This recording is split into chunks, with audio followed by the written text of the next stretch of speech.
Baik, kita masuk topik tentang ubat-ubatan yang digunakan dalam perubatan tradisional, moden dan complementary. Okay, so kita dah tahu tiga-tiga kaedah perubatan ni. Okay, kita ada perubatan tradisional, perubatan moden dan complementary. So kita tengok ubat yang digunakan dalam rawatan-rawatan perubatan ni lah. Okey, so kita tengok dulu apakah yang dimaksudkan dengan ubat. Okey, ubat adalah satu bahan yang diambil untuk mengawal kesihatan, merawat atau mencegah penyakit. So, ubat dan rawatan ini perlulah didapatkan daripada pihak-pihak yang bertauliah. So, kalau kita tengok sekarang ni pun dah banyak kan orang yang hasilkan ubat-ubat. Dan apa tu, di pasaran pun ada pelbagai jenis ubat yang dihasilkan lah. Tu yang kita panggil ubat timbang tu kan. So tu bahaya. So kita kena tengok, kita kena amalkan pengambilan ubat-ubat tu daripada pihak-pihak yang bertauliah, yang memang dah buat kajian tentang ubat-ubatan yang mereka hasilkan. Okey, so kita tengok ubatan tradisional. Okey, untuk ubatan tradisional ialah ubat yang diperoleh daripada sumber semula jadi. Okey, diperoleh daripada sumber semula jadi tumbuh-tumbuhan, haiwan tanpa diproses secara kimia. So, ini lebih selamat tapi dia punya penggunaan ataupun kesannya lambat lah. Okey, ubat ini diamalkan sejak zaman dahulu kala. So, bagaimana tumbuhan haiwan ini digunakan dalam merawat penyakit? Okey, namakan beberapa contoh ubat tradisional yang anda tahu. So, kita ada beberapa jenis lah ubat-ubatan tradisional. So, yang pertama, okey, adalah aloe vera. So, kita tahu aloe vera ni banyak sangat dia punya faedah kan. So, kita baca sikit. Lendiran daripada daun disapu pada kulit untuk mengurangkan kesakitan kulit ataupun sunburn. Okey. So biasanya aloe vera ni pun ada sesetengah orang dia sapu pada rambut untuk melebatkan rambut. So banyak kegunaan sebenarnya aloe vera. Kalau kita melecur pun kita boleh gunakan aloe vera ni juga. So kita sapu pada bahagian melecur tu. Okey, ni terkena benda panas.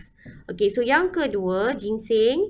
Okey, biasanya masyarakat Cina dia suka menggunakan ginseng Okey, so ni adalah ubatan yang kedua tradisional ginseng.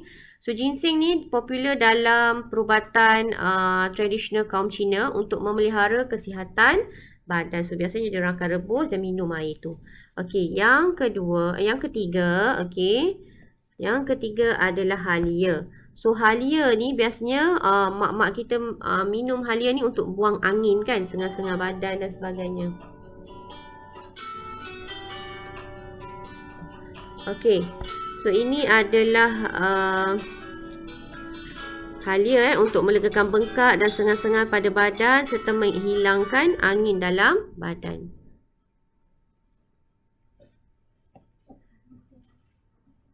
Okey, kemudian kita tengok yang keempat. Okey, pokok bunga raya.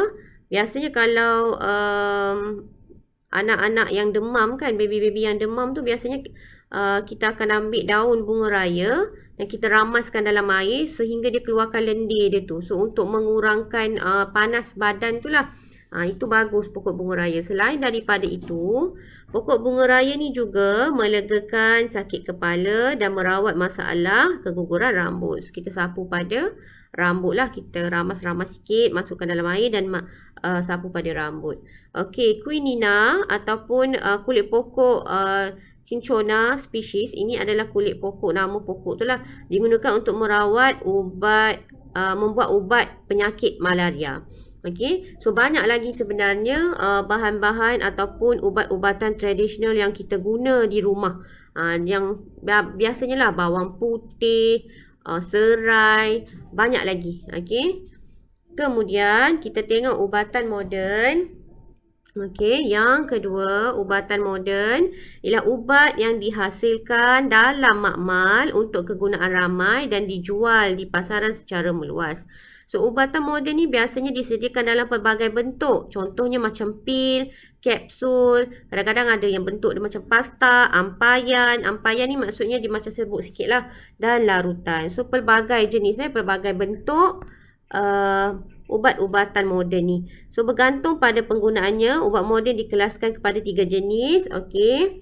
Yang pertama, okey, analgesik, antibiotik dan psikoterapeutik. Analgesik ni ubat melegakan kesakitan lah. So kita tengok satu-satu.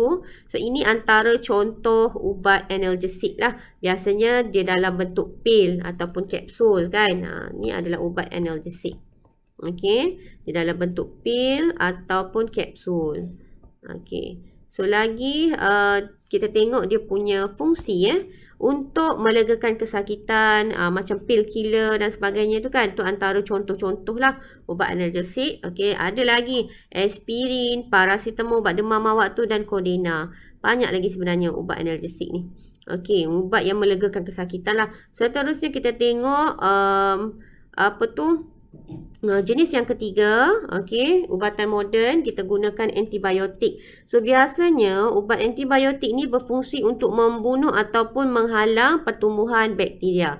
So kalau virus kita tak boleh gunakan antibiotik. Okey, so biasanya virus kita akan build up sendiri antibody. So kita tak boleh, kalau penyakit yang disebabkan oleh virus, so kita tak boleh menggunakan antibiotik.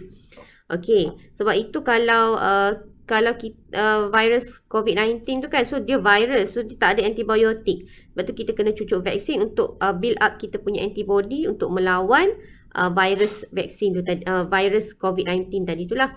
So ubat ini biasanya dihasilkan daripada mikroorganisma, contohnya fungus ataupun bakteria yang boleh melawan bakteria yang menyebabkan penyakit tu. Okey, so bakteria baik dia akan melawan bakteria jahat yang masuk dalam badan kita tu lah, ataupun fungus. Fungus ni ataupun kita panggil dia macam fungi itulah. Okey, so ubat ini boleh dihasilkan melalui sintetik bahan kimia. So biasanya kita melalui proses kimia sikit lah. Okey, ubat ini perlu dihabiskan mengikut dos yang diberikan untuk memastikan bakteria dihapuskan. Maksud di sini, kalau kata doktor tu prescribe ubat antibiotik, okey, antibiotik ni dalam masa 5 hari awak kena habiskan. Maksudnya 5 hari tu kena habiskan. Kenapa? Sebab dalam masa 5 hari tu bakteria tu akan dimusnahkan, dihapuskan. Kalau awak skip 1 hari ataupun skip 1 sesi, so bakteria tu akan membiak balik. So seminggu 2 minggu lepas awak akan demam balik. Sebab tu antibiotik perlu dihabiskan dalam masa beberapa hari yang disyorkan oleh doktor lah. Okey. So biasanya contoh-contoh ubat contoh antibiotik adalah contohnya penicillin dan streptomycin. Okey, dia bergantung pada jenis penyakit yang kita hidapi lah. Okey, so jenis yang ketiga adalah psikoterapeutik. Ubat ini digunakan untuk merawat pesakit psikiatrik, okey, yang stres dan sebagainya lah. Ubat ini tidak boleh diambil sewenang-wenangnya dan perlu mengikut dos yang ditetapkan oleh doktor kerana boleh menyebabkan perubahan dari segi perasaan, pemikiran dan kelakuan seseorang.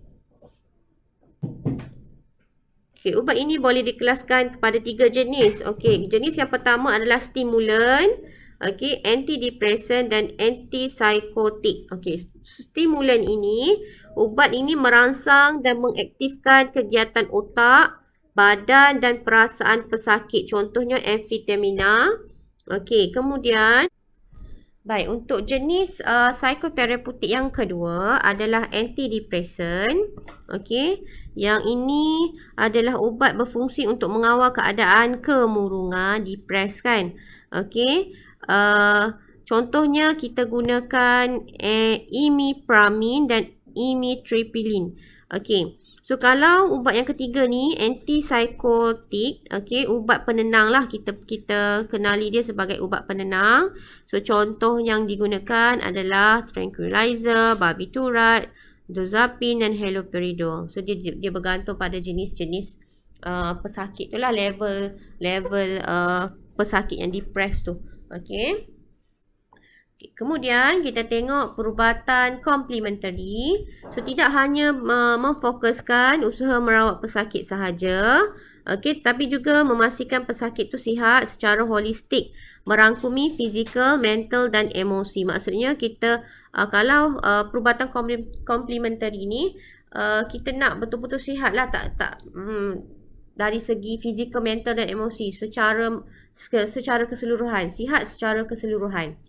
Okey, perubatan komplementari ialah rawatan tambahan, okey, rawatan tambahan yang dilakukan bersama dengan perubatan moden dalam merawat penyakit. So kita tengok contoh-contoh perubatan komplementari. Yang pertama adalah akupuncture. So biasa kita menggunakan jarum. So jarum tu kita sterile, maksudnya kita dah musnahkan kita punya bakteria.